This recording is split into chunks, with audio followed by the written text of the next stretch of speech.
Ya, bismillahirrahmanirrahim. Assalamualaikum warahmatullahi wabarakatuh. Kembali lagi dengan saya Bagus Yanto, guru BK di SMK PU Negeri Bandung. Salam semangat, tetap jaga kesehatan. Semoga pandemi ini cepat berlalu agar kita semakin cepat untuk bertemu. Untuk selanjutnya, silakan untuk mengikuti arahan atau instruksi dari Bapak Ibu Guru dalam mengikuti pembelajaran yang akan berlangsung. Assalamualaikum warahmatullahi wabarakatuh. Perkenalkan, nama Ibu Dian Nurdianti. Ibu di sini mengajar mata pelajaran PPKN. Ya. Untuk hari ini, Ibu akan membahas tentang kasus pelanggaran hak asasi manusia. Nah, coba kalian lihat ya, di sini ada beberapa gambar contoh kasus pelanggaran HAM. Ya. Di gambar yang pertama ini, ya, ini adalah siswa ya sedang membuli temannya ya. Jadi ini kasus pelanggaran HAM yang ada di lingkungan sekolah ya. Nah, ini jangan sampai terjadi di sekolah kita ya. Nah, terus yang ini adalah contoh kasus pelanggaran HAM ya. Anak tersebut dianiaya oleh ibunya ya sampai matanya rusak ya. Nah, terus gambar yang selanjutnya, nah itu adalah seorang bayi yang ditelantarkan oleh orang tuanya disimpan di kebun ya. Nah itu adalah beberapa gambar, contoh gambar kasus pelanggaran HAM ya. Selanjutnya, apa pengertian HAM itu ya? HAM, hak asasi manusia. Nah, di sini menurut Undang-Undang Nomor 39 Tahun 1999, hak asasi manusia itu adalah seperangkat hak yang melekat pada diri manusia sebagai makhluk Tuhan yang Maha Esa, ya. Manusia sebagai makhluk Tuhan yang Maha Esa dan merupakan anugerah yang wajib dihormati, ya, dijunjung tinggi dan dilindungi oleh negara, hukum, pemerintah, ya, dan setiap orang demi kehormatan serta perlindungan harkat dan martabat manusia, ya. Nah, di sini ada ciri-ciri HAM, ya, apa saja? Nah, yang pertama, HAM tidak perlu diberikan, ya, atau dibeli atau diwarisi, ya. Yang kedua, HAM berlaku untuk semua orang, ya, tanpa memandang jenis kelamin, ras, agama, etnis, ya, pandangan politik atau asal-usul sosial dan bangsa, ya. Yang ketiga, HAM tidak bisa dilanggar, ya. Nah, selanjutnya, apa itu pelanggaran hak asasi manusia? Ya, ini ada dalam pasal 1 ya, angka 6 Undang-Undang Nomor 39 1999 ya. Nah, ini tindakan pelanggaran kemanusiaan baik dilakukan oleh individu maupun oleh institusi negara atau institusi lainnya terhadap hak asasi manusia. Nah, di sini kapankah pelanggaran HAM itu muncul? Ya, ketika terjadi kondisi saling ejek, ya, saling menghina dan sebagainya, ya. Terus di sini yang kedua adanya penyiksaan, ya, pembunuhan, penganiayaan dan sebagainya, ya. Selanjutnya, nah di sini ada jenis-jenis hak asasi manusia. Di sini diatur dalam pasal 28A sampai 28J Undang-Undang Dasar Negara Republik Indonesia tahun 1945. Ya. Nah, ini pasal 28A ya, ada pasal 28B, ada pasal 28C ya. Nah, di sini sampai 28J ya. Nah, di sini kita bisa lihat ya. Nah, di sini hak asasi manusia. Di sini pasal 28A ya, mempertahankan hidup dan kehidupan. Ya. Terus pasal 28B ya, di sini membahas tentang membentuk keluarga, keturunan dan perlindungan anak dari kekerasan dan diskriminasi. Ya, seperti contoh tadi gambar yang anak dianiaya oleh ibunya. Nah, ini termasuk ke dalam pasal 28D, ya. Mengembangkan dan memajukan diri serta mendapat pendidikan dan manfaat dari iptek. Nah, itu pasal 28C, ya. Terus selanjutnya pengakuan yang sama, ya, di hadapan hukum, hak untuk bekerja dan kesempatan yang sama dalam pemerintahan. Nah, itu masuk dalam pasal 28D, ya. Kebebasan beragama, meyakini kepercayaan, memilih kewarganegaraan, memilih tempat tinggal, kebebasan berserikat, berkumpul, dan berpendapat. Nah, ini ada di dalam pasal 28E, ya. Terus di sini ada berkomunikasi dan memperoleh informasi. Nah, ini ada di dalam pasal 28F, ya. Nah, terus di sini ada perlindungan diri pribadi, keluarga, ya, kehormatan, martabat, dan harta benda, ya, serta bebas dari penyiksaan. Nah, ini ada di dalam pasal 28G, ya. Hidup sejahtera lahir dan batin, memperoleh pelayanan kesehatan, mendapat perlakuan khusus. Nah, itu terdapat di dalam pasal 28H, ya.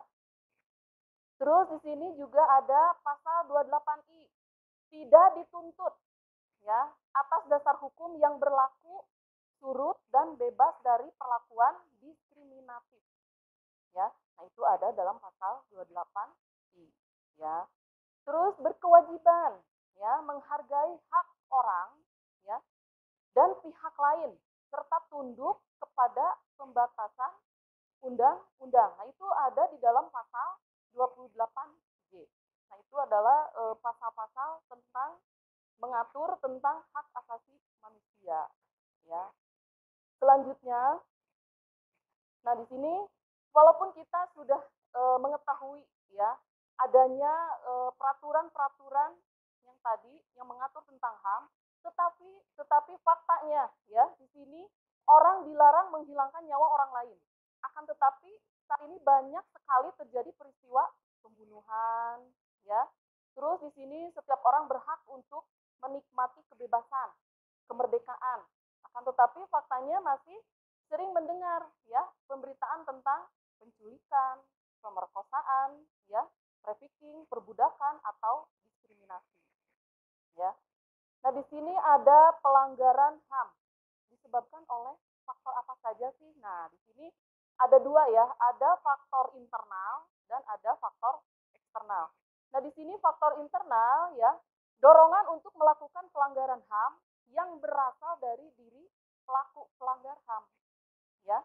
Nah, contohnya, satu, sikap egois, terlalu mementingkan diri sendiri, ya. Yang kedua, rendahnya kesadaran HAM, ya. Dan yang ketiga, sikap tidak toleran, ya. Nah, itu. Nah, di sini yang kedua yaitu faktor eksternal, ya.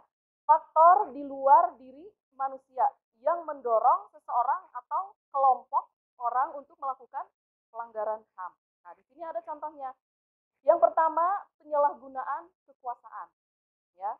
Yang kedua, ketidaktegasan aparat penegak hukum, ya. Dan yang ketiga, penyalahgunaan teknologi, ya. Yang keempat, kesengajaan sosial dan ekonomi yang tinggi, ya. Nah, selanjutnya di sini apa sih upaya pemerintah dalam menegakkan hak asasi manusia di Indonesia, ya. Nah, ini yang pertama yaitu membentuk Komisi Nasional Hak Asasi Manusia atau yang disebut Komnas HAM, ya. Nah, yang di sini terdapat dalam Kepres nomor 50 tahun 1993, ya. Nah, terus di sini juga mengeluarkan Undang-Undang nomor 39 tahun 1999. Nah, di sini tentang hak asasi manusia, ya, HAM. Selanjutnya menandatangani peraturan pemerintah, ya, nomor 20 tahun 2002, ya, tentang cara perlindungan terhadap korban dan saksi dalam pelanggaran HAM berat, ya. HAM berat itu seperti pembunuhan, genosida, nah seperti itu, ya. Selanjutnya yaitu pembentukan pengadilan HAM, ya. Nah, di sini ada peran masyarakat dalam menegakkan hak asasi manusia. Apa sih peran masyarakat, ya? Nah, yang pertama di sini ikut mensosialisasikan, ya, Undang-Undang Nomor 39 Tahun 1999, ya. Misalnya lewat pertemuan remaja, PKK dan lain-lain, ya. Dan yang kedua, keberanian untuk menyampaikan laporan terhadap pelanggaran HAM. Jadi kita itu harus berani melaporkan kalau memang ada terjadi ya kejadian yang memang melanggar atau termasuk ke dalam pelanggaran HAM, ya. Dan yang ketiga, keberanian untuk menjadi saksi terhadap kasus pelanggaran HAM, ya. Selanjutnya di sini ada contoh perilaku sebagai bentuk dukungan, ya, terhadap upaya penegakan HAM. Yang pertama, di lingkungan keluarga, ya. Apa sih bentuk dukungannya terhadap upaya penegakan HAM di lingkungan keluarga, ya? Misalnya yang pertama, menghormati dan menyayangi adik dan kakak, menyayangi orang tua, ya, dan seterusnya. Terus di lingkungan masyarakat, ya, di sini ada tidak menghardik pengemis. Misalnya ada pengemis, kita bukannya ngasih atau memberi, tetapi menghina, gitu ya, atau misalnya memukul, menendang, nah itu tidak boleh, ya. Terus di lingkungan sekolah, ya, tidak memaksakan kehendak kepada teman dan guru, ya. Misalnya saya ingin ketua KM-nya si A, tetapi hasil pemilihan ketua KM itu si B, tapi kita tetap pengennya si A, nah itu tidak boleh seperti itu, ya. Terus di lingkungan bangsa dan negara, memahami dan mentaati setiap instrumen HAM yang berlaku, ya. Kita itu harus patuh pada aturan yang berlaku, karena di mana-mana kita berada itu aturan pasti ada, ya, di rumah, ya, di masyarakat, di sekolah, ya, di jalan, itu pasti ada yang dinamakan aturan, ya. Nah, mungkin itu saja materi yang Ibu berikan hari ini, ya. Mudah-mudahan nanti kedepannya kita bisa berjumpa kembali, ya.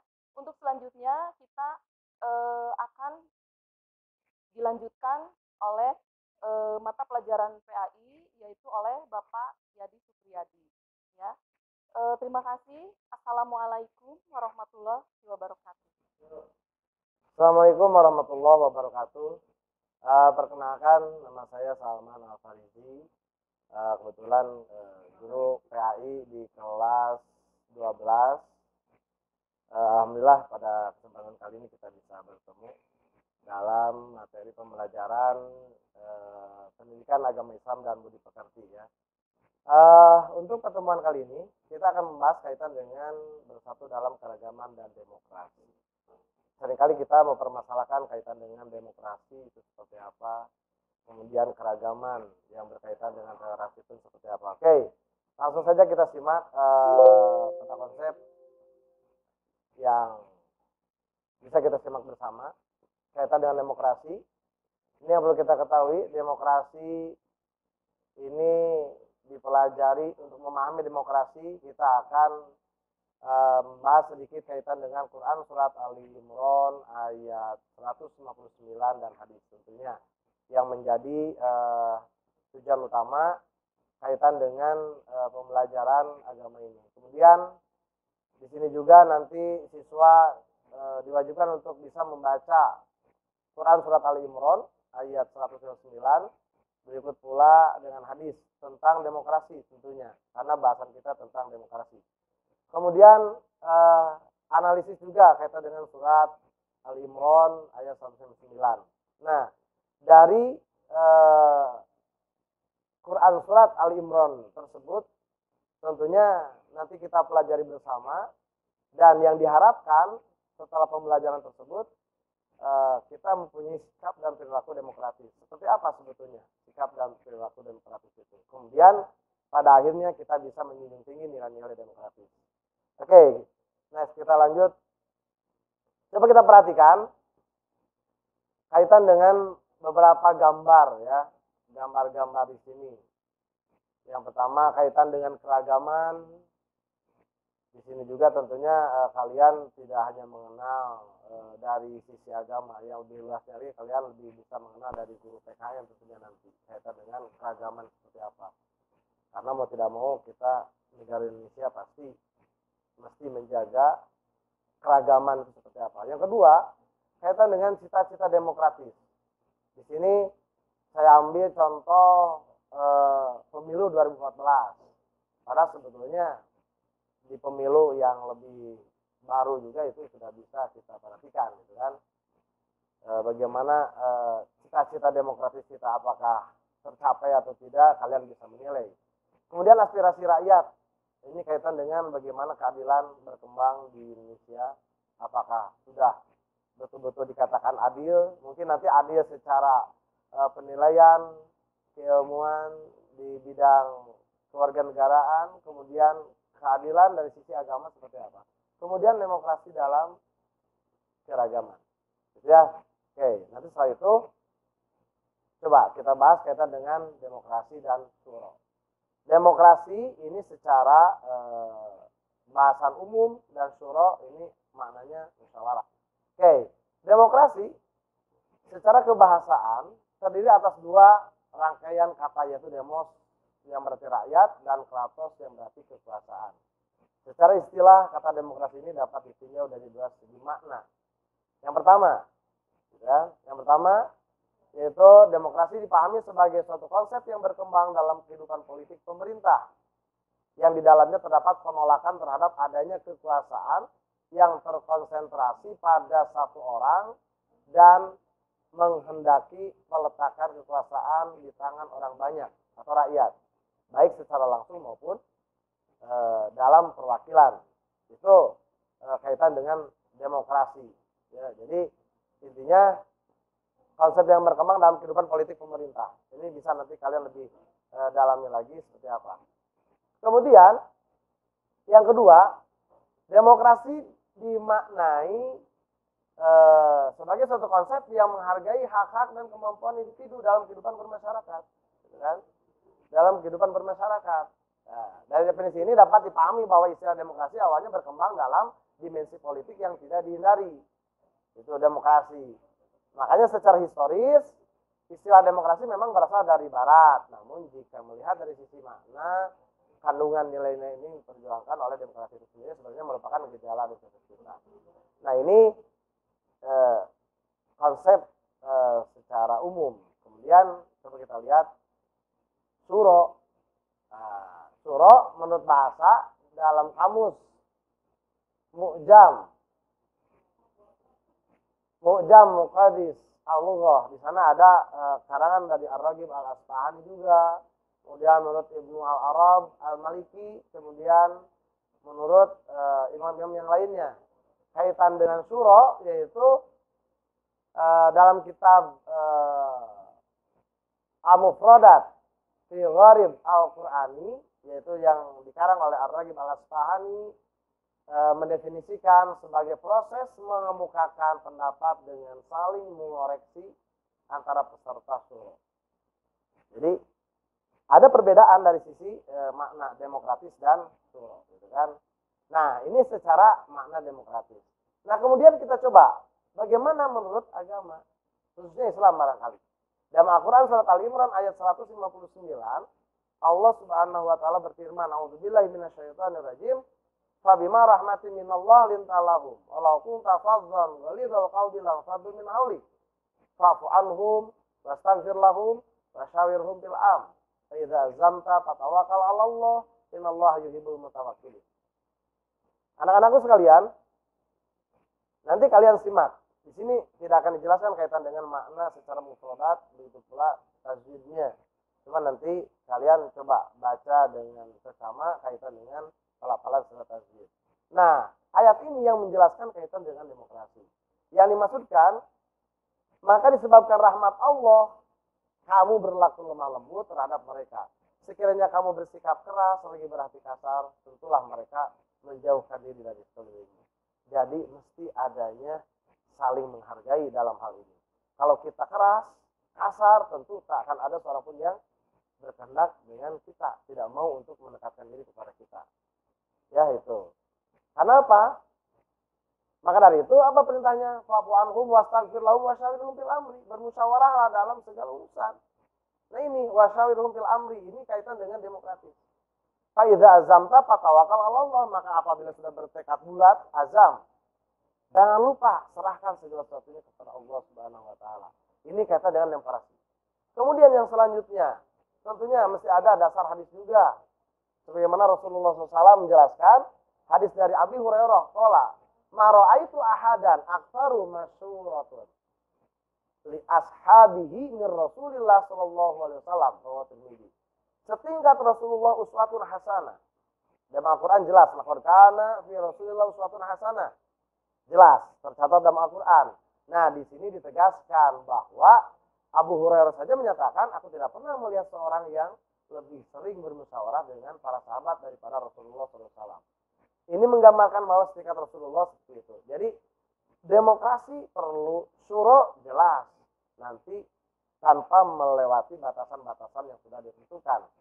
Kemudian anak-anakku sekalian, yang diharapkan tiada lain bagaimana upaya menerapkan perilaku mulia kaitan dengan musyawarah ini, ya, atau dengan demokrasi ini. Bersikap demokrasi sesuai dengan pesan Ali Imran ayat 109 dengan cara menerapkan perilaku demokratis, diantaranya tadi dasarnya dari Al-Quran surat Ali Imran. Yang pertama, bersikap lemah lembut jika hendak menyampaikan pendapat, tidak berkata kasar ataupun bersikap keras kepala. Hargai orang lain, menghadapi pendapat orang lain, karena tidak ada satu orang pun yang sempurna. Kemudian berlapang dada untuk saling memaafkan, memohonkan ampun untuk saudara-saudara yang bersalah, kemudian menerima keputusan bersama hasil musyawarah dengan ikhlas, melaksanakan keputusan-keputusan musyawarah dengan tawakal, kemudian senantiasa bermusyawarah tentang hal-hal yang menyangkut kemaslahatan bersama, kemudian menolak segala bentuk diskriminasi atas nama apapun, kemudian berperan aktif dalam bidang politik sebagai bentuk partisipasi dalam membangun bangsa. Ini yang kita perhatikan dan ini yang perlu kita pahami kaitan dengan makna demokrasi. Kenapa demikian? Kalaulah semua orang saling menghargai dalam urusan ini, tentunya tidak akan ada satu orang pun yang lebih mengedepankan hawa nafsunya seperti hanya orang-orang jahiliyah. Tapi mereka akan menjunjung tinggi nilai-nilai demokratis dan akan menjunjung tinggi nilai-nilai musyawarah. Itu saja barangkali yang dapat disampaikan. Tentunya tidak mungkin bisa diterima langsung. Nanti kalian bisa ulang lagi tayangan ini untuk lebih menguatkan ingatan kalian, untuk lebih menguatkan lagi tentang pengetahuan kaitan dengan demokrasi ini. Insya Allah mudah-mudahan kita bisa bertemu lagi di kesempatan yang lain. Mudah-mudahan sedikit ilmu yang disampaikan bisa bermanfaat bagi kita semua dan menjadi amalan solehan. Billahi taufiq wal hidayah. Wassalamualaikum warahmatullahi wabarakatuh.